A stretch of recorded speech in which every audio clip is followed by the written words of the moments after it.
কোনো পৃষ্ঠপোষকতা ছাড়াই একান্ত নিজেদের আয়োজনে বাহা পরব বা ফুল উৎসবের মাধ্যমে বসন্তকে বরণ করে নিল গাইবান্ধার রাজাবিরাট সাঁওতাল পল্লীর বাসিন্দারা।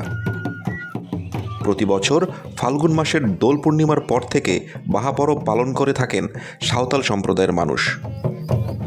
সাঁওতালি ভাষায় বাহা শব্দের অর্থ ফুল আর পরব উৎসব। এই উৎসবে প্রকৃতির নতুন ফুলকে দেবতার চরণে অর্পণ করা হয়। তারপর সাঁওতাল নারীরা তাদের খোঁপায় নতুন ফুল গুঁজতে পারেন। নিয়ম অনুযায়ী প্রকৃতি পূজা, বাড়ি বাড়ি গিয়ে ফুল বিতরণ, নাচ গান, হারিয়ার সহ অতিথি আপ্যায়ন ও খাওয়া দাওয়ার মাধ্যমে সারা দিন ধরে চলা এই উৎসবের আয়োজন করে রাজাবিরাট মানঝি পরিষদ। আলোচনা সভা ও প্রকৃতি পূজার মধ্য দিয়ে শুরু হয় এই অনুষ্ঠান। এরপর মাথায় ফুল গুজে ঐতিহ্যবাহী পোশাক পরে সাঁওতাল নারী, পুরুষ ও শিশুরা নেচে গেয়ে বরণ করে নেয় ঋতুরাজ বসন্তকে। বাহা সাঁওতাল অধিবাসীদের দ্বিতীয় বৃহত্তম উৎসব। এই উৎসবকে সান্তালি বসন্ত বরণ উৎসবও বলা হয়ে থাকে। সাঁওতালদের সামাজিক জীবন গঠনের উদ্দেশ্যেই এই উদযাপন।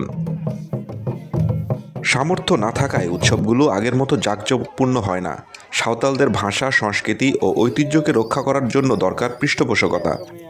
সরকারি উদ্যোগ না থাকলে অন্যান্য অনেক উৎসবের মতো বাহা উৎসবও একদিন হারিয়ে যাবে বলে মনে করেন আয়োজকরা।